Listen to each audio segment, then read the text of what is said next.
మనం ధ్యానిస్తున్నటువంటి పత్రిక అపోస్తుడైన పౌలు కొరింథీయులకు రాసినటువంటి మొదటి పత్రిక.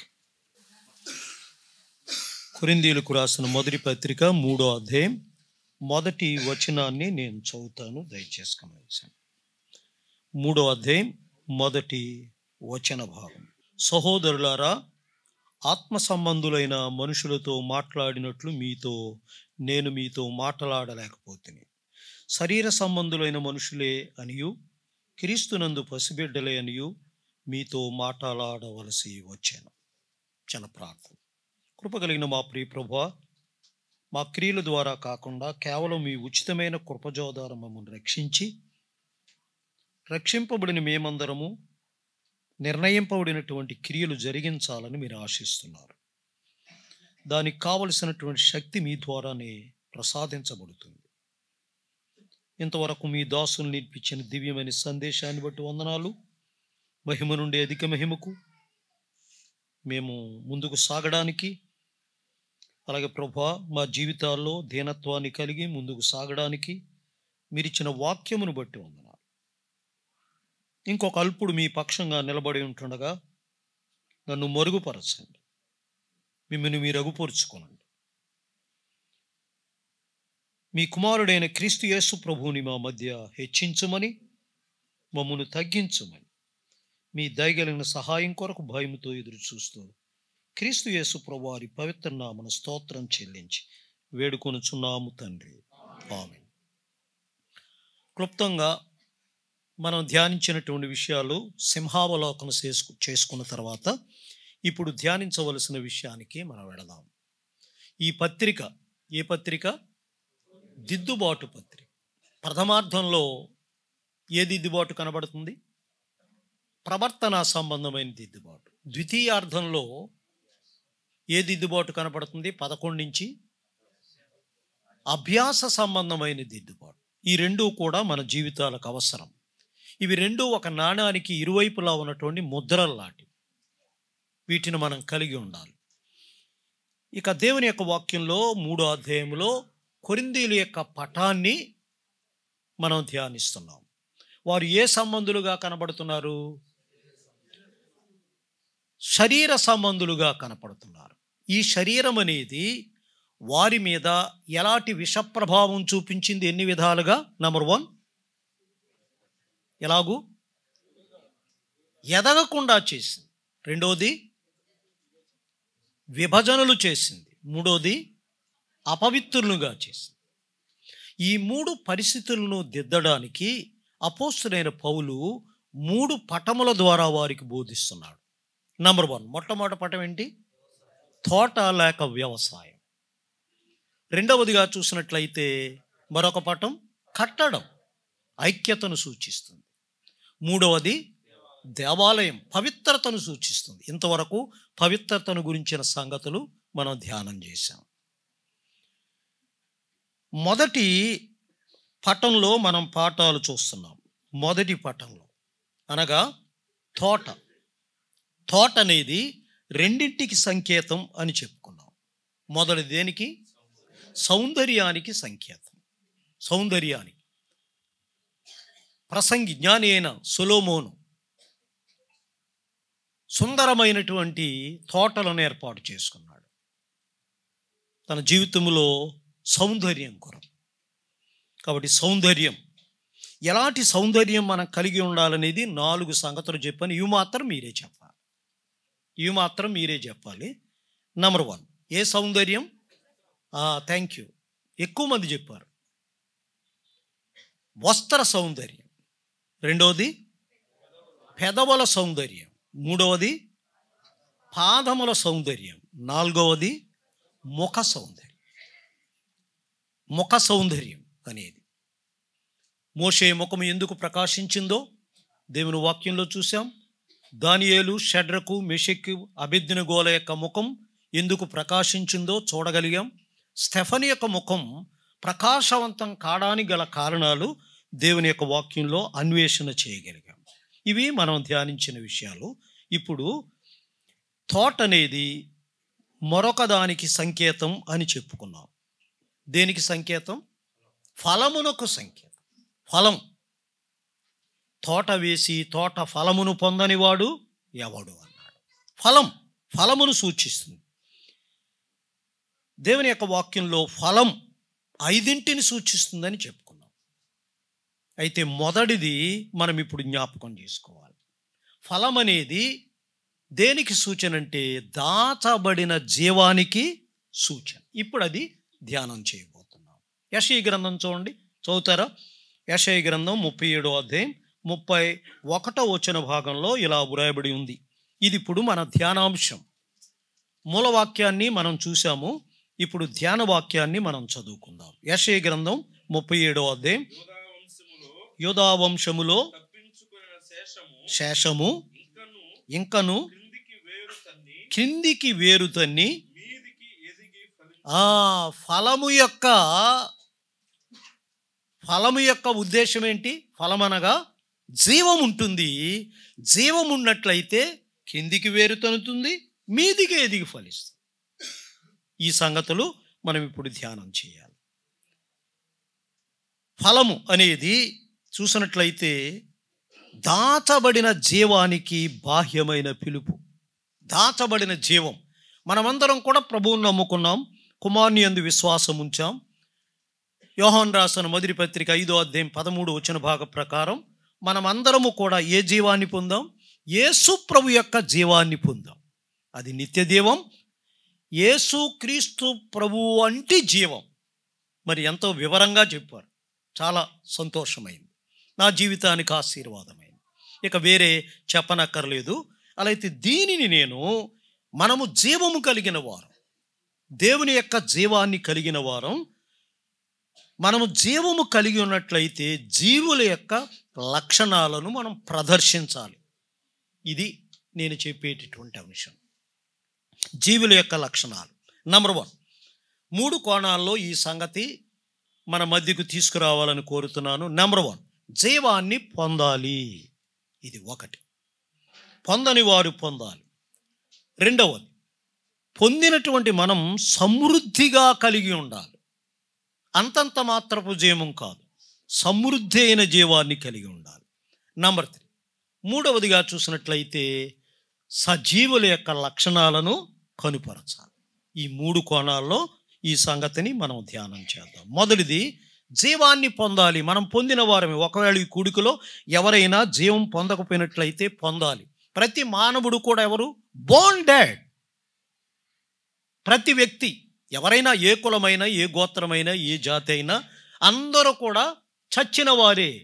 జన్మ పాపం ఉంది, కర్మ పాపం ఉంది. జన్మ కర్మ పాపముల వలన మానవులందరూ కూడా చనిపోయిన వారే. ఈ పండు తిని దినమని నిశ్చయముగా నీవు చచ్చేదావు. ఆదికాండ గ్రంథం 2వ అధ్యాయం 17వ వచనం. ఆదాము చనిపోయాడు. చనిపోయిన నుండి వచ్చిన మనందరం కూడా చచ్చిన వాళ్ళమా, బ్రతికిన వాళ్ళమా? చచ్చిన వాళ్ళం. ఆత్మీయంగా చనిపోయిన వారం. చనిపోయిన మానవుడు బ్రతకాలి. చనిపోయిన మానవుడు బ్రతకాలి. లేకపోయినట్లయితే మన జీవితాల్లో పరలోక రాజ్యాన్ని స్వతంత్రించుకోలేము. ఎలాగూ బ్రతకాలి? 119వ కీర్తన 25వ చరణంలో దావీదు యొక్క అనుభవాన్ని చూద్దాం, లేక కీర్తనాకారుని యొక్క అనుభవం. 119వ కీర్తన 25వ చరణం, 50వ చరణం. ఈ 2 చరణాలు చూసినట్లయితే మొదట కీర్తనాకారునికి ఉన్న పూర్వానుభవం, ఆ తర్వాత తన జీవితంలో పొందిన అనుభవం, ఈ రెండింటిని గురించినటువంటి సంగతి ఈ 2 వచనాల్లో చెప్పబడి ఉంది. చదవండి 25వ చరణం. నా ప్రాణము మంటిని హత్తుకొనుచున్నది, నీ వాక్యము చేత నన్ను బ్రతికించుము. ఇప్పుడు బ్రతికుండి అడిగాడా, చచ్చిపోయి అడిగాడా? చచ్చిపోతే ఎలా అడుగుతాడు? కరెక్టే బ్రదర్. అంటే ఆత్మీయంగా చనిపోయాడు, శారీరకంగా బ్రతికున్నాడు, బ్రతికించుము అని అడిగాడు. 50వ చరణం చూడండి. 50వ చరణం. నీ వాక్యము నన్ను బ్రతికించి ఉన్నది. చాలామంది క్రైస్తవులు, అంటే సాధారణంగా చాలా డినామినేషన్లో, అమ్మా మీరు యేసుప్రభుని నమ్ముకొని జీవం పొందారంటే పుచ్చుకున్నామండి, ఇంకా పుచ్చుకోలేదండి అంటారు. ఏం పుచ్చుకున్నారు? బాప్తిసం. బాప్తిసం పరలోకానికి నడిపిస్తుందా? బాప్తిసం అనగా ఇందాక వివరంగా చెప్పారు, అది బాప్తిస్మ అనుభవం. బాప్తిసం అంటే చనిపోవటం, పాతిపెట్టబడటం, తిరిగి లేవడం, ఈ అనుభవాలు. అంతేకాని నామకార్థ బాప్తిసం పరలోకానికి చేర్చం. నా చిన్నతనంలో మా మందిరములో బాప్తిసం ఇస్తే వేసవి కాలంలో ఇచ్చేవారు, అన్ని పప్పు కూడులు ఉండేవి అనుకునేవాళ్ళం. అప్పుడు పలావ్ కూడు కాదులండి, పప్పన్న ఉండేది. అంటే పెళ్ళిళ్ళు చేసుకునేవారు, పెళ్ళిళ్ళ కోసమే. కాబట్టి బాప్తిసం అనేది పరలోకానికి చేర్చదు, ఈ జీవాన్ని పొందాలి. జీవం, దేవుని వాక్యంలో జీవం ఉంది, ఇది జీవం ఉంది. దేవుని వాక్యం ఎందుకు రాయబడింది? వాక్యం దైవ గ్రంథం యొక్క ఎస్సెన్స్ అంతా కూడా యోహాను సువార్తలో 20వ అధ్యాయం 31వ భాగం చూడండి. ఎందుకు దైవ గ్రంథం రాయబడి ఉందో దేవుని యొక్క వాక్యంలో చూడగలం. నాకు ఒక్క సంగతి గుర్తొస్తుంది. మన ప్రధాని పేరు ఎవరు చెప్పండి? పండిట్ జవహర్లాల్ నెహ్రూ గారు. పండితుడు, మహాపండితుడు. డిస్కవరీ ఆఫ్ ఇండియా రాశాడు. తను రాసినటువంటి ఉత్తరాలు గ్రంథస్థం చేశారు, లెటర్స్ టు ఇందిరా. సామాన్యుడు కాదు, ధనవంతుడు కూడా, ఆగర్భ శ్రీమంతుడు, ధనవంతుడు, పండితుడు. ఒకరోజు అమెరికా దేశానికి వెళ్ళి మహామేధావి అయినటువంటి ఐన్స్టీన్ గారిని కలుసుకోవాలనుకున్నాడట. వెళ్ళాడు, ఎట్టకేలకు అపాయింట్మెంట్ దొరికింది. వెళ్ళిన తర్వాత సాపేక్షతా సిద్ధాంతాన్ని వ్రాసినవాడు ఐన్స్టీన్ గారు. చాలా సంగతులు అడిగి ముగ్ధుడైపోయాడట. ఐన్స్టీన్ గారు, మీకింత మేధస్సంపత్తి చూసి నేను ఆశ్చర్యపడతాను. ఆఖరిగా అరటిపండు ఒలిచినట్లుగా అన్ని సంగతులు చెప్పారు అని ఆఖరిగా నాకు ఒక డౌట్ ఉంది. What is meant by life? ఏంటి జీవం అంటే ఏంటి? I don't know. ఎవరికి తెలియదు? మేధావులకు తెలియదు. జీవాన్ని గురించిన సంగతి మేధావులకు తెలియదు. ఎక్కడికి రావాలి? యోహాను రాసిన మొదటి పత్రిక 1వ అధ్యాయం 1వ వచనం ఎలా ప్రారంభమైంది? జీవవాక్యమును గురించి. వాక్యము జీవం కలిగింది. జీవవాక్యం, వాక్యము ద్వారానే మనం జీవం పొందాలి. ఇది మొదటి అనుభవం. అయితే జీవాన్ని పొందినటువంటి మనం సమృద్ధి అయిన జీవాన్ని కలిగి ఉన్నాం, అబాండెంట్ లైఫ్. యోహాను సువార్త 10వ అధ్యాయం 10వ వచన భాగంలో ఏమని రాయబడి ఉంది? గొర్రెలకు జీవము కలుగుటకును, అది సమృద్ధిగా కలుగుటకును యేసు ప్రభు ఈ భూలోకానికి ఎందుకు వచ్చాడు? జీవం ఇవ్వడానికి వచ్చి. ఎలాంటి జీవం ఇవ్వడానికి? సమృద్ధి అయిన జీవం. ఆయన ఏమిచ్చినా సమృద్ధి, ఏమిచ్చినా సమృద్ధి. జీవాన్ని ఇవ్వడానికి ఈ భూలోకానికి యేసుక్రీస్తు ప్రభువారు వచ్చారు. సమృద్ధి అయిన జీవం ఇవ్వడానికి ఈ భూలోకానికి వచ్చారు. అయితే జీవాన్ని పొందినటువంటి మనం మన జీవితాల్లో ఎలాంటి జీవము కలిగి ఉన్నాం? సమృద్ధి అయిన జీవము కలిగి ఉన్నామా? సమృద్ధి అయిన జీవము కలిగి ఉన్నామా? ఒక సంఘాన్ని గురించి ప్రభువు రాయించారు. ప్రకటన గ్రంథంలో చూసినట్లయితే, నీవు జీవించుచున్నావన్న పేరు మాత్రం ఉన్నది, కానీ నీవు ఏ సంఘం చెప్పండి? సార్దీస్ సంఘం. సంఘం, జీవాన్ని పొందిన సంఘం. జీవం పొందింది, కానీ వారిలో జీవం ఎలాగుంది? నీవు జీవించుచున్నావన్న పేరు మాత్రం ఉన్నది, కానీ నీవు మృతుడవే. మనం ఎలాగున్నాం? జీవం ఉంది, సమృద్ధి అనే జీవం ఉండాలి. జీవం ఉంటే ఏం ప్రయోజనం? నామకార్థమైనటువంటి జీవం కలిగి ఉంటే ఏం ప్రయోజనం? మనకు ప్రయోజనం కాదు, దేవునికి ప్రయోజనం కాదు. సమృద్ధి అయిన జీవం కలిగి ఉండాలి. ఈ రెండింటిని మనం అర్థం చేసుకోవాలన్నట్లయితే 2 స్థలాలకు మనం వెళ్ళాలి. 2 స్థలాలు. నంబర్ 1, మొట్టమొదటగా జీవించుచున్నావన్న పేరు మాత్రం ఉన్నది, కానీ నీవు మృతుడవే అనే సంగతి అర్థం కావాలంటే, మరి దోర్నాల్లో ఐసీయూ యూనిట్ కలిగిన హాస్పిటల్ ఉందండి? ఉందా? అయితే అక్కడికి వెళదాం. ఇంటెన్సివ్ కేర్ యూనిట్కి వెళ్ళినట్లయితే ఆ యొక్క యూనిట్లో పేషెంట్స్ ఉంటారు. వారికి జీవం ఉంటుంది. ముక్కుకేదో తగిలించుంటుంది, నోటికేదో తగిలించుంటుంది, చేతులకు తగిలించుంటాయి, కాళ్ళకు తగిలించుంటాయి, మరియు ఛాతీకి తగిలించుంటాయి.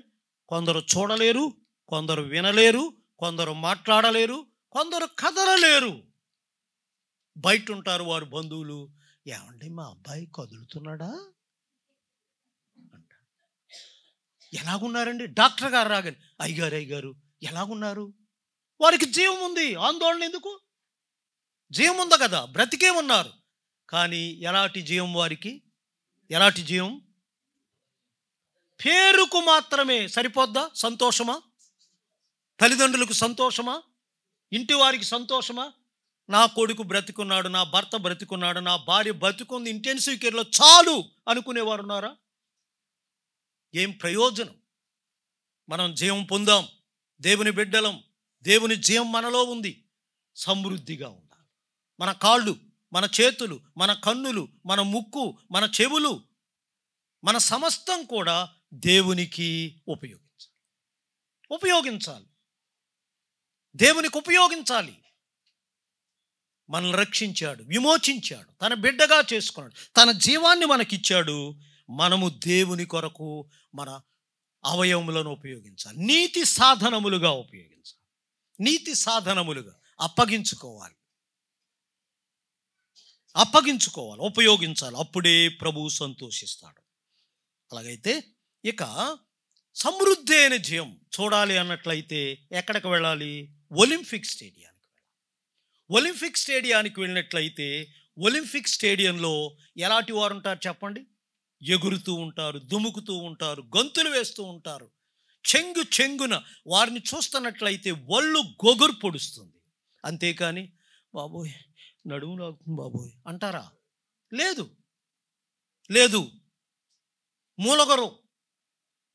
మూలగరు ఎగురుతుంటారు. తమకున్నటువంటి శక్తిని వినియోగిస్తారు. మనము కూడా మన ప్రభువు బలవంతుడు. దేవుని యొక్క వాక్యంలో 9వ అధ్యాయం యెషయా గ్రంథం 6వ వచనంలో ఏమనుంది? బలవంతుడైన దేవుడు, మనలో ఉన్నవాడు బలవంతుడు, ఆయన జీవం బలమైనది, సమృద్ధి అయినది. కాబట్టి ప్రభువు కొరకు మనము దేవుని కొరకు మన అవయములను ఉపయోగించాలి. ఇది సమృద్ధి అయిన జీవం. లేకపోయినట్లయితే ఆయన విచారిస్తాడు. సమృద్ధి అయిన జీవాన్ని కలిగి ఉండాలి. ఇక నెంబర్ 3, మూడవదిగా 1 ముగించుకున్నాం, జీవమును పొందాలి. రెండవది సమృద్ధి అయిన జీవము కలిగి ఉండాలి. ఇక మూడవది జీవుల లక్షణాలను కనుపరచాలి. జీవిస్తున్నట్లయితే జీవుల యొక్క లక్షణాలు, సజీవులు, నిర్జీవులు. సజీవులకు ఉండే లక్షణాలు వేరు, నిర్జీవులకు ఉండే లక్షణాలు వేరు. ఒక 3 నేను చెప్పాలని కోరుతున్నా, ఒక 3 మాత్రమే. సజీవుల లక్షణాలు కొన్ని చెప్పుకోవచ్చు. కేవలం పఠన సౌలభ్యం కోసం, ధ్యాన సౌలభ్యం కోసం ఒక 3 మాత్రమే నేను మన మధ్య ఉంచాలని కోరుతూ ఉన్నాను. నెంబర్ 1, మొట్టమొదటగా సజీవులు స్తుతిస్తారు. రెండవది సజీవులు చలిస్తారు. మూడవది సజీవులు అభివృద్ధి పొందుతారు. నిన్న కూడా దైవజనులు రత్నాకర్ గారు చెప్పారు. ఏమని? జీవం ఉన్నట్లయితే ఇట్ మల్టిప్లైస్ అన్నారు. రక్త కణాలు ఏమవుతాయన్నారు? మల్టిప్లై అవుతాయి, విభజన చెందుతాయి, విస్తరిస్తాయి. అది సజీవుల యొక్క లక్షణాలు. కాబట్టి మనము సజీవుల యొక్క లక్షణాలను మనం కలిగి ఉండాలి. మొదటిది స్తుతించాలి. సజీవులైతే స్తుతిస్తారు. దేవుని యొక్క వాక్యంలో హిజ్కియా రాజు 30వ అధ్యాయంలో జీవం పొడిగించబడిన తర్వాత ఏమన్నాడో చూడండి. 28వ అధ్యాయం 19వ వచనం, యెషయా గ్రంథం 28వ అధ్యాయం 19వ వచనం ఏమని? 38వ అధ్యాయం 19వ వచన భాగం ఏమని? సజీవులు సజీవులే కదా నిన్ను స్తుతిస్తారు. స్తుతించాలి. సజీవులు స్తుతిస్తాయి, పక్షులు స్తుతిస్తున్నాయి, జలచరములు స్తుతిస్తున్నాయి. స్తుతించాలి. లేవగానే స్తుతిస్తున్నాయి. సృష్టికర్తను స్తుతిస్తున్నాయి. మన సృష్టికర్త మరియు తిరిగి జన్మింపజేసినటువంటి మన ప్రభువుని మనము స్తుతించాలి. స్తుతి హృదయం కలిగి ఉండాలి. దావీదు అలాంటి అనుభవం కలిగిన వాడు, దానియేలు అలాంటి అనుభవం కలిగిన వాడు, భక్తులు అలాంటి అనుభవం కలిగిన వాడు. మనం ప్రభువుని స్తుతించవలసిన వారమై ఉంటున్నాం. దేవుని యొక్క వాక్యంలో 119వ కీర్తన 164వ చరణంలో దావీదు దినమునకు ఎన్ని మార్లు స్తుతించాడు? 7 మార్లు, అనగా సంపూర్ణంగా. సంపూర్ణంగా 7 అనేది సంపూర్ణమైన సంఖ్య. సంపూర్ణంగా దేవుని యొక్క వాక్యంలో ఆయన సూర్యోదయం మొదలుకొని సూర్యాస్తమయం వరకు స్తుతి నొందదగిన వాడు. ఆయన స్తుతించాలి. ఎందుకు ఆయన పరలోకములో స్తుతులను విడిచిపెట్టి భూలోకానికి వచ్చాడు?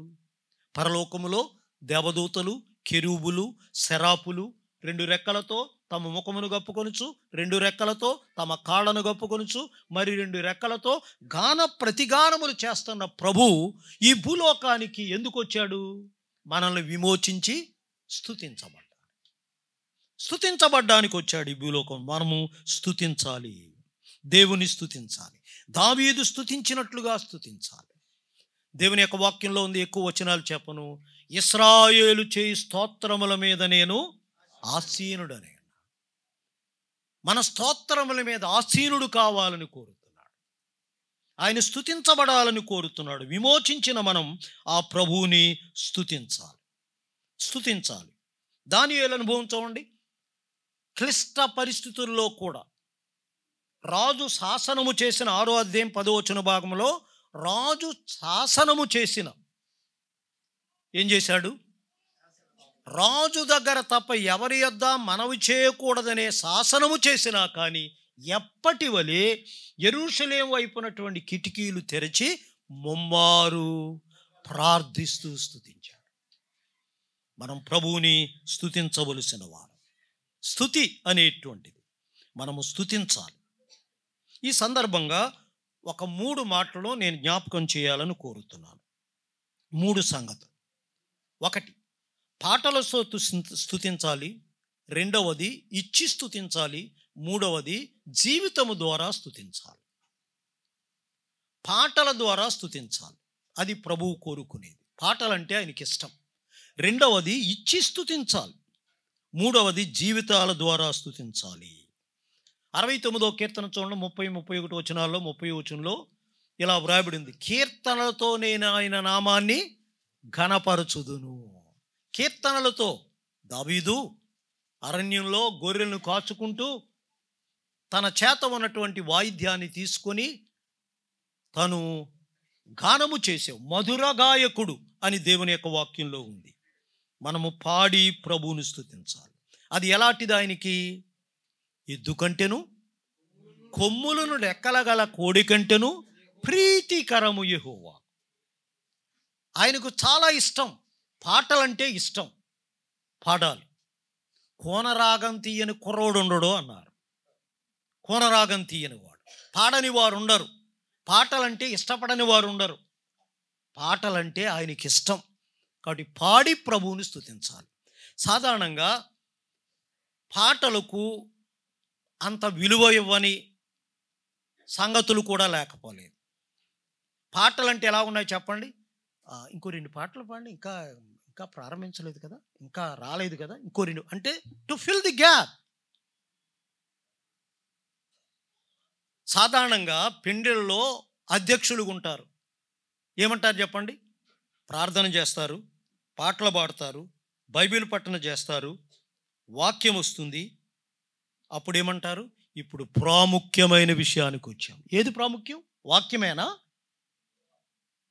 వాక్యమేనా? పాటలు ప్రాముఖ్యం కాదా? ప్రార్థన ప్రాముఖ్యం కాదా? పాటల్లో శక్తి లేదా? ప్రార్థనలో శక్తి లేదా? వాక్యములో శక్తి లేదా?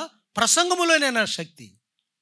ఇంకా రిజిస్టర్ టైంకి వచ్చేటప్పుడు ఇంకా ప్రాముఖ్యమైన సమయానికి వచ్చాం. ఇంకా ప్రాముఖ్యం. ఏది ప్రాముఖ్యం? ప్రమాణాలు, మంగళసూత్రాలు. ఏ సూత్రాలు? వాక్య సూత్రాలకి ప్రాముఖ్యత లేదు. ఏదో తాళి కట్టేస్తేనండి వెళ్ళి విష్ చేసి వెళ్ళిపోదామండి. దేనికి ప్రాముఖ్యత? దేనిని తక్కువ చూడకూడదు. నో.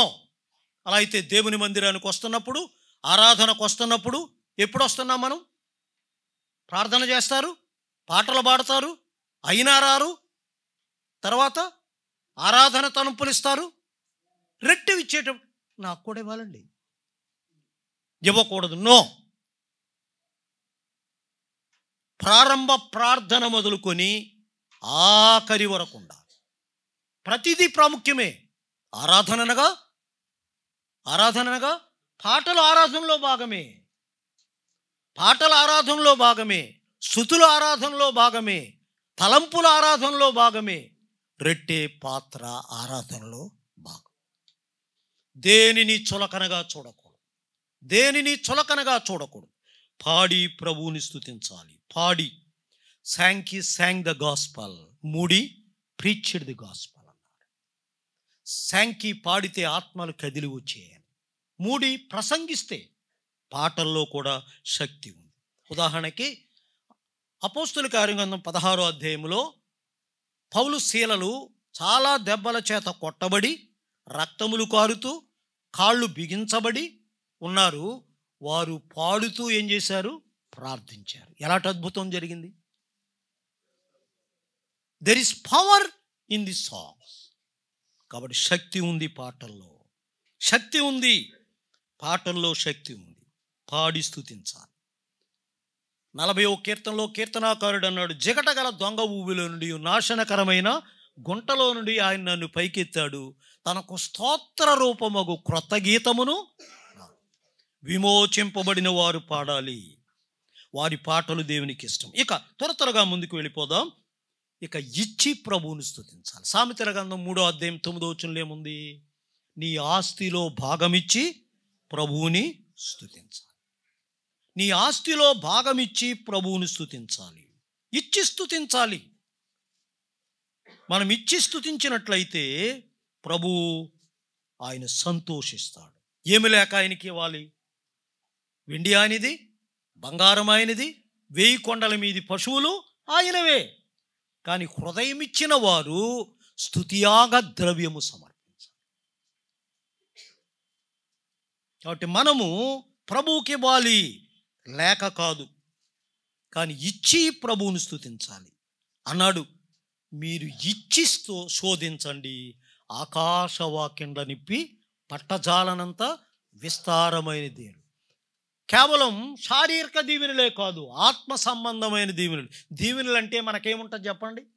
వెండి, బంగారం, ఉద్యోగం, పిల్లలు, ఆస్తి, ఇవా ఆత్మ సంబంధమైన ప్రతి దీవెన. మనము చేత్తో ఇచ్చినట్లయితే ఆయన ఏమి విప్పుతానంటున్నాడు? ఆకాశాన్ని విప్పుతాడు. మనమేమి ఇప్పాలి? చేతులు.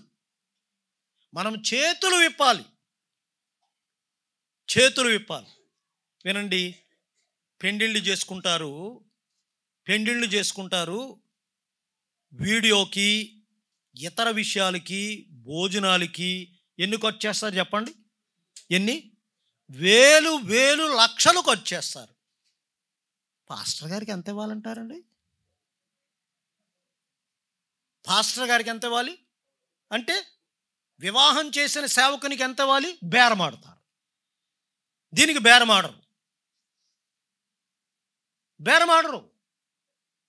అందుచేతే మనం దీవించబడలేకపోతున్నాం. నేను 2 ప్రశ్నలు అడుగుతాను, చెప్పండి. మత్తయి సువార్త 7:7, లూకా సువార్త 6:38. మత్తయి సువార్త 7:7 చూడకుండా చెప్పండి. 6:38 చూడండి, ఎంత శబ్దం వచ్చిందో. ఏది కంఠస్థం మనకి? ఏది? అడుక్కు తినడం. చూడండి, బాధపడుతున్నారు అడుక్కు తినటం అంటే. మేము అడుక్కునే వాళ్ళమా అని. ఇచ్చి పొందడం లేదు, ఇచ్చి పొందడం.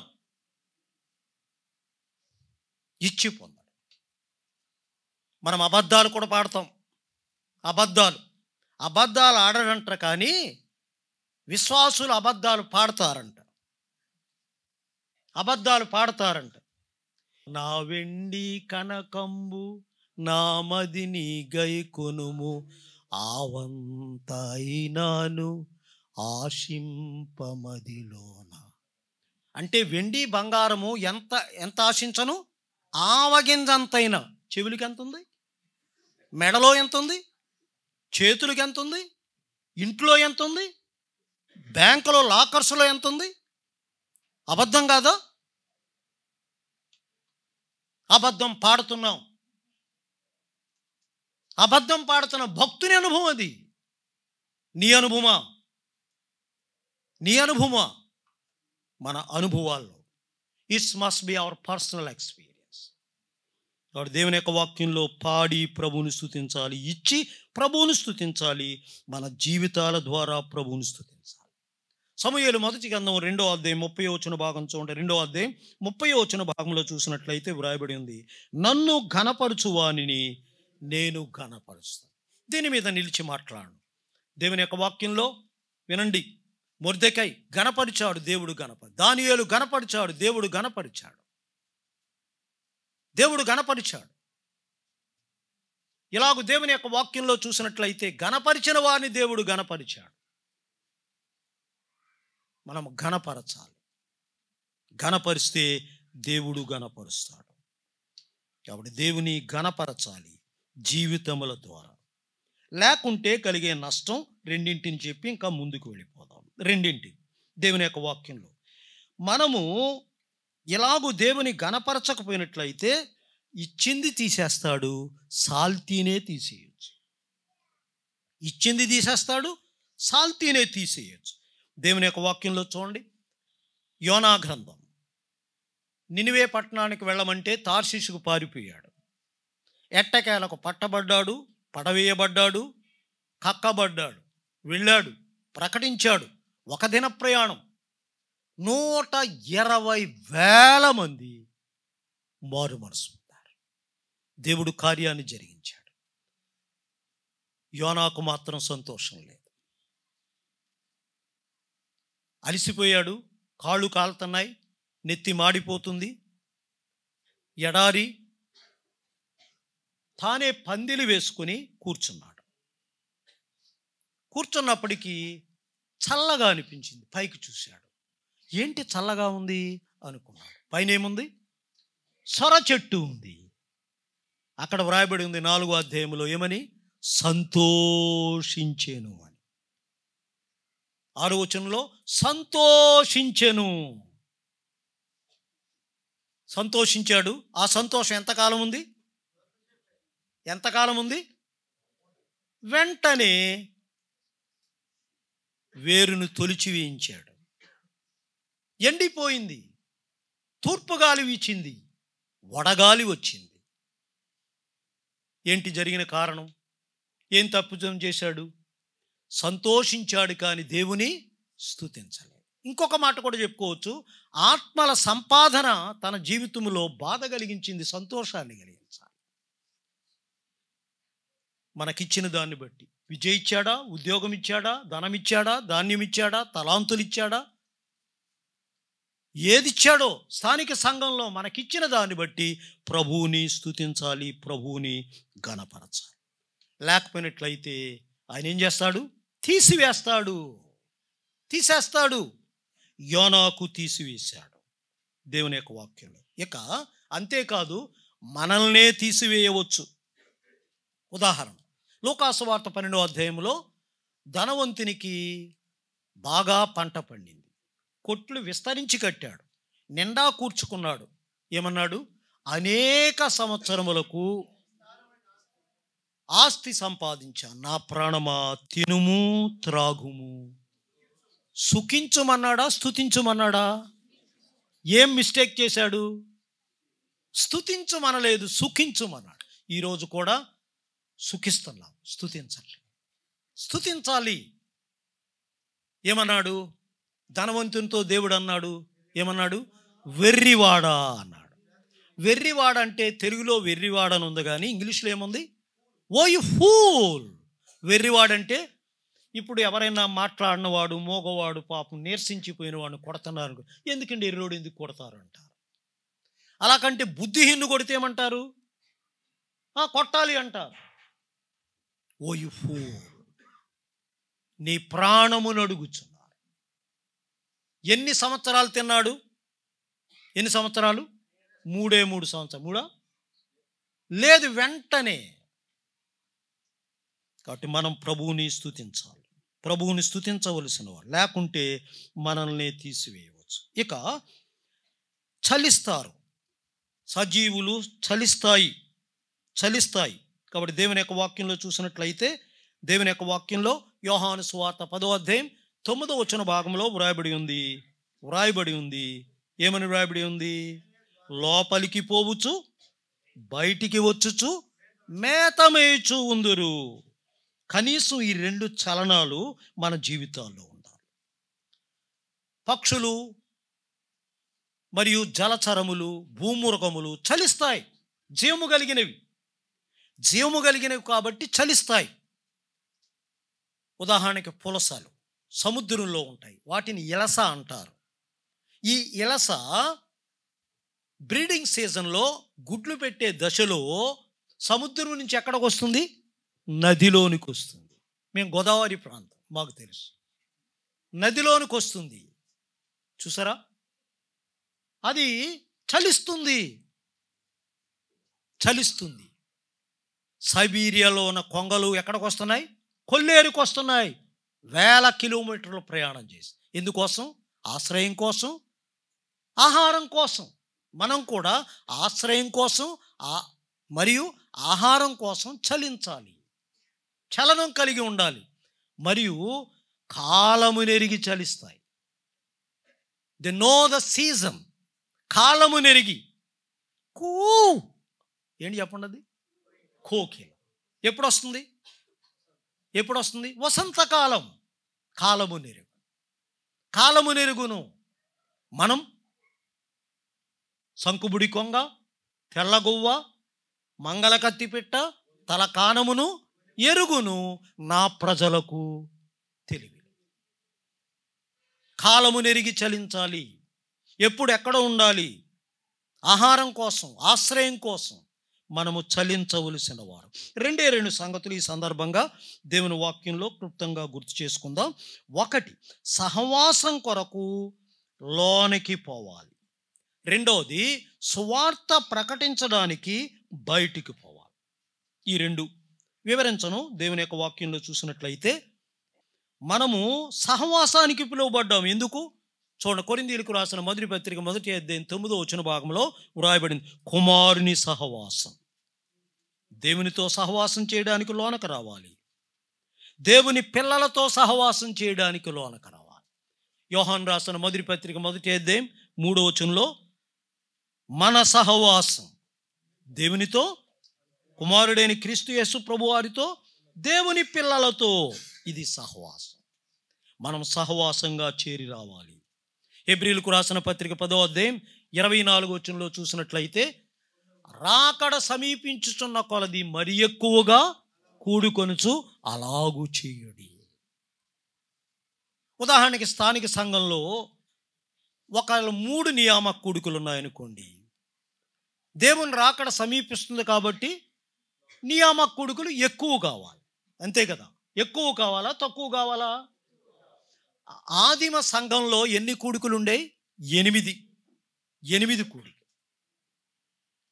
కూడికలు ఉండేవి. అయితే మనము మన స్థానిక సంఘాల్లో నియామక కూడికలకు రావాలి. ఎందుకు వస్తాం? కుమారునితో ఒకరితో ఒకరు సహవాసం చేయడానికి, సహవాసంగా కూడి రావాలి. చాలామంది, ఎక్కువ మంది ఎప్పుడు వస్తారు చెప్పండి? ఆదివారం మాత్రమే. ప్రతి నియామక కూడికి రావాలి. రాకపోతే మన జీవితాల్లో ప్రభు యొక్క స్వరూప్యానికి ఎలా మార్చబడగలం? దేవుని యొక్క వాక్యంలో గలతీయులకు రాసిన పత్రిక 4వ అధ్యాయం 19వ వచనంలో ఏమని వ్రాయబడి ఉంది? నాకు మరలా ప్రసవ వేదన కలుగుతుంది, క్రీస్తు స్వరూపం మీలో ఏర్పడాలి. క్రీస్తు యొక్క స్వరూపం మనలో ఏర్పడాలంటే 6 నెలలు వారి సహవాసం చేస్తే వారే వీరు. కాబట్టి సహవాసంగా కూడి రావాలి. ఇప్పుడు చినగంజాం నాకు గుర్తొస్తుంది. చాలా సంవత్సరాల క్రితం వెళ్ళాను, ఇంచుమించు 90sలో వెళ్ళాను. నేను నియామక కూడికల గురించి చెప్పాను. నియామక కూడికల గురించి చెప్పినప్పుడు మేము బల్ల యొద్ద భోజనం చేస్తున్నాం. ఆ పెద్దగారు నాతో అన్నారు, బ్రదర్ మేము ఎప్పుడెప్పుడు కూడుకుంటామో వినండి అన్నారు.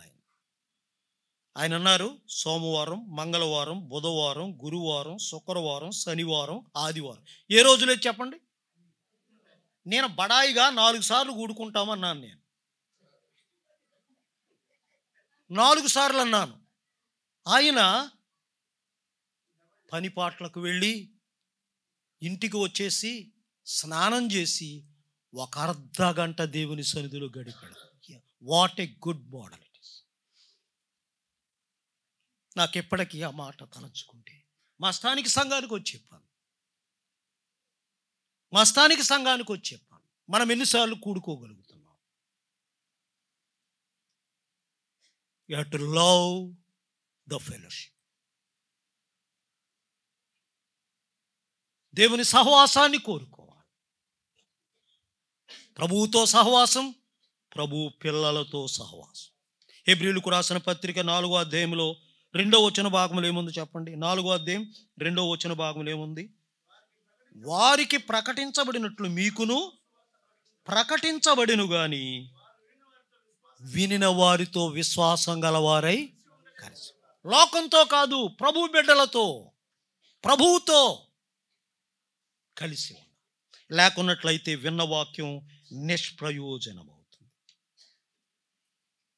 ఇంకా అర్థం కావడానికి ఒక్క సంగతి చెప్పి ముందుకు దాటి వెళ్ళిపోదాం. బొగ్గులు ఎలా ఉంటాయి చెప్పండి?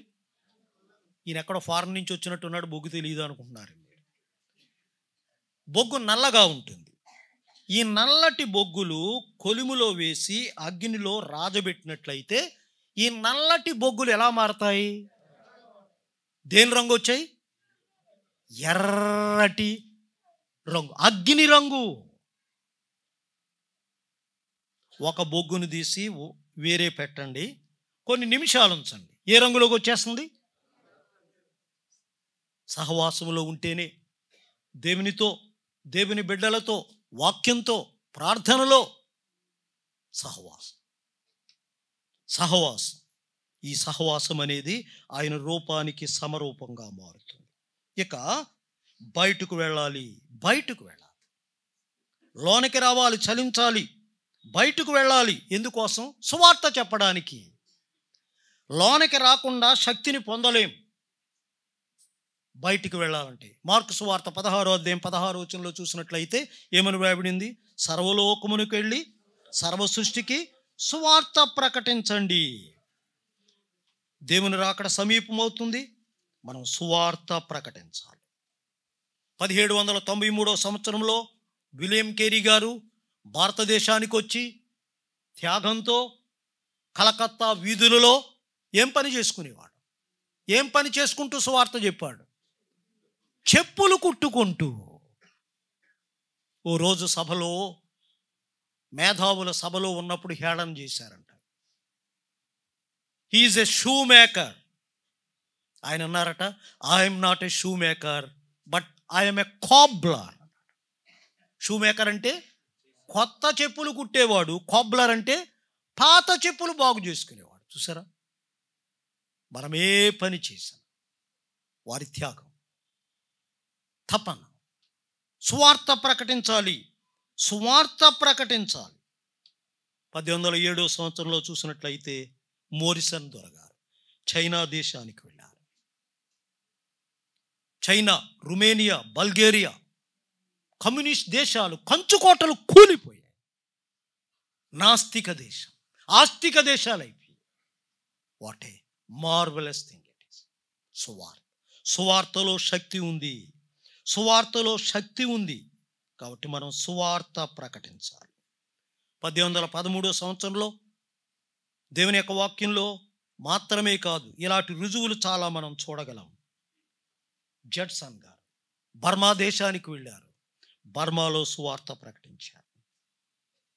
లివింగ్స్టన్ గారు 1821వ సంవత్సరంలో చూసినట్లయితే తాను సువార్త ప్రకటించాడు. ఎక్కడికి వెళ్ళి? ఆఫ్రికా దేశం నల్లవారి మధ్యకి వెళ్ళి తెల్లవాడై ఉండి సువార్త ప్రకటించాడు, ఆత్మలను సంపాదించాడు. దేశ నలుమూలలా చూసినట్లయితే ఈ అగ్ని ప్రబలిపోయింది. అప్పుడు ఉన్నాయా వనరులు? ఇప్పుడున్నాయా? ఇప్పుడు ఉన్నాయి. అప్పుడు నడిచి వెళ్ళేవారు, ఇప్పుడు నడవనక్కర్లేదు. వనరులు ఉన్నాయి కానీ డబ్బుంది, కానీ మనం సువార్త ప్రకటించలేకపోతున్నాం. We have to gossiping the gospel. సువార్తను మనం ప్రకటించవలసిన వారం. సువార్త ప్రకటించాలి. సువార్త మన పితరులకు సువార్త స్పందన ఉండేది. అగ్రిప్ప గారు, ఫాక్స్ గారు, డేవిడ్సన్ గారు, ఎస్ ఆనందం గారు, ప్రభుదాస్ గారు, రాజారావు గారు, ఇలాంటి మహామహా దైవజనులు వారి కాలినడకన వెళ్ళి సువార్త ప్రకటించారు. మన కారులు ఉన్నాయి కానీ సువార్త ప్రకటించలేకపోతున్నాం. నేను ఒకే ఒక ఉదాహరణ నేను చెప్పి ముందుకు దాటిపోవాలని కోరుతున్నాను. ఒకప్పుడు పాశ్చాత్య దేశంలో వైట్ హౌస్ గారనే దొరగారు ఉన్నారు. ఆయన దేవుని ద్వారా ప్రేరణ కలిగి భారతదేశానికి సువార్త ప్రకటించడానికి రావడానికి ప్రార్థనాపూర్వకంగా ప్రేరేపించబడ్డాడు. అప్పటికే తాను ప్రదానం చేసుకున్నాడు ఒక అమ్మాయిని. ప్రభువు చెప్పాడు వెళ్ళమని, వెళ్ళాలి. తనకు ప్రధానమైనటువంటి అమ్మాయితో మాట్లాడాడు. మనం భారతదేశానికి వెంటనే పెళ్లి చేసుకుని వెళ్ళాలి. వెంటనే భారతదేశానికా? వనరులు కలిగిన దేశాన్ని విడిచిపెట్టి వనరులు లేని దేశానికా? నో, నేను పెళ్ళే చేసుకోను. ఏం చేశాడు? పెళ్లి చేసుకున్నాడా? పెళ్లి మానేశాడా? పెళ్లి మానేశాడు. మా ప్రాంతం చాకలపాలెమని అక్కడికి వచ్చారు. అక్కడే సువార్త చెప్పి ప్రాంతాలన్నీ కూడా తిరిగి సేవ చేసి అక్కడే చనిపోయాడు. త్యాగం. అక్కడే చనిపోయాడు. What a sacrifice. ఎప్పటికీ సమాధి ఉంది. సువార్త ప్రకటించాలి. సువార్త స్పందన. ఫాక్స్ గారు రైలు దిగి వస్తున్నారట. ఈయన దొరగారని ఒక ఆయన అడిగాడట ఏమనంటే ఇంగ్లీష్లో, what is the time now అన్నాడట.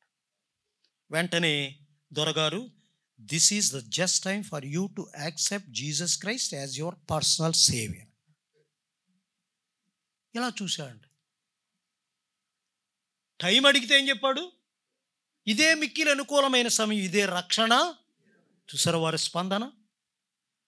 కోప్పడకయ్యా, ట్రైన్ దాటిపోతే ఇంకో ట్రైన్ దొరుకుతుంది కానీ ఈ రక్షణ పోగొట్టుకుంటే నరకానికి వెళ్ళిపోతావు అన్నాడంట.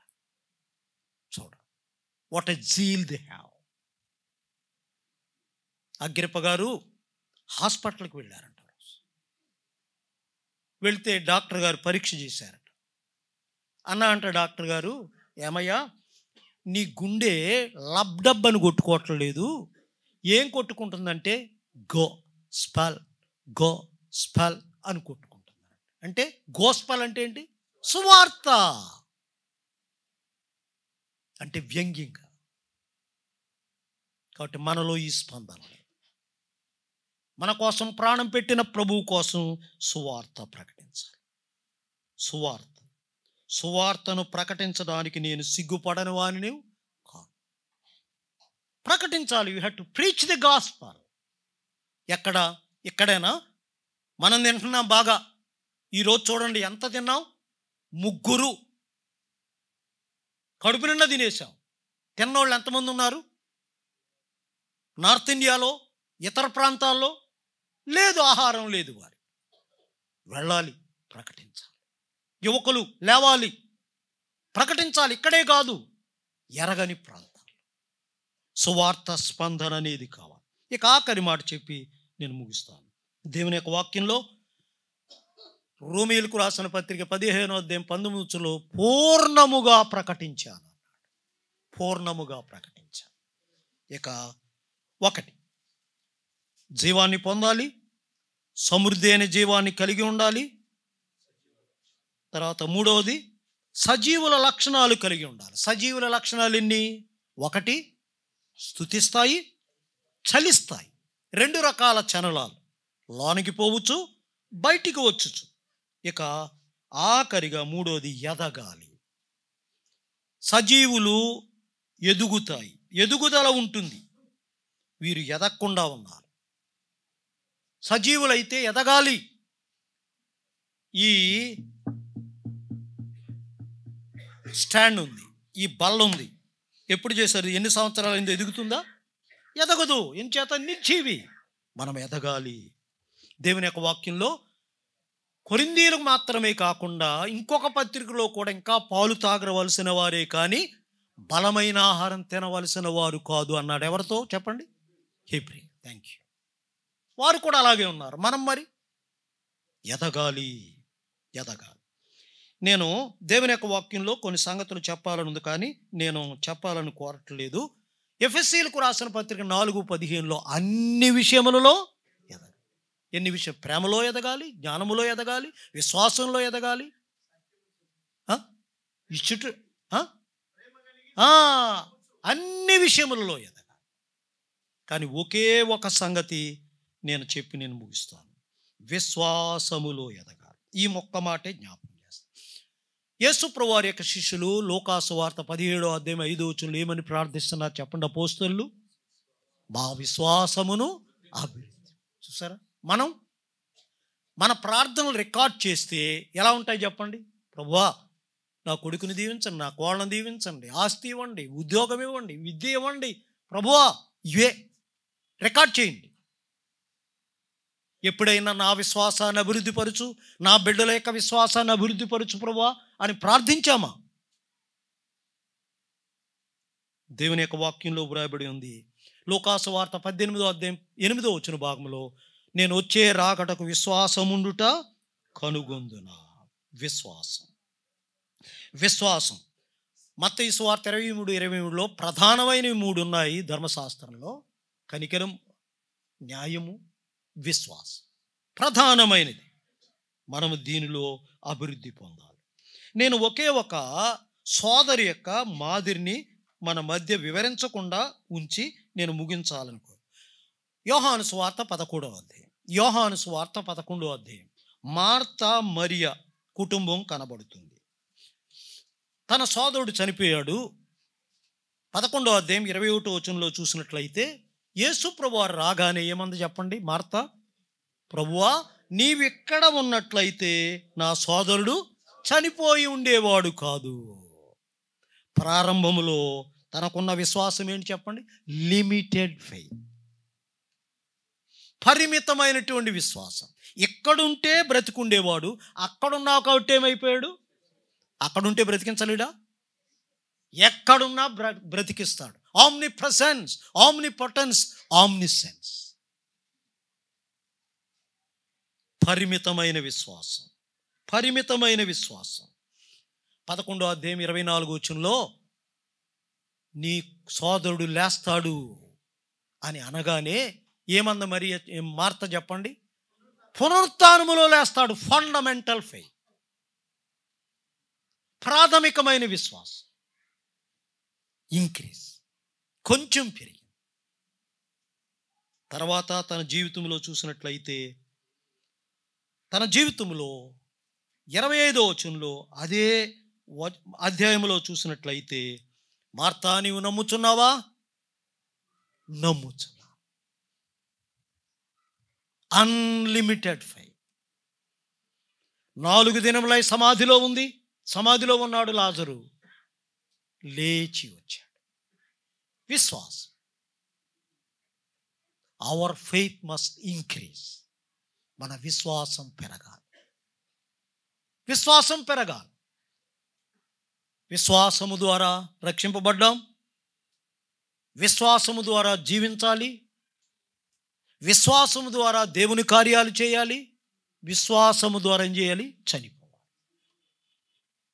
మనము తిరిగి జన్మించింది మొదలుకొని చనిపోయే వరకు విశ్వాసం, విశ్వాసం, విశ్వాసం. కాబట్టి మనం అభివృద్ధి పొందాలి. ప్రభు ఈ మాటలు మన వినికిడిలో దీవించునుగాక. ఆమేన్. కృపయు కనికరం కలిగిన ప్రభువా, 2-3 దాసుల ద్వారా మీరు ఇచ్చిన వాక్యమును బట్టి ఉన్నాను.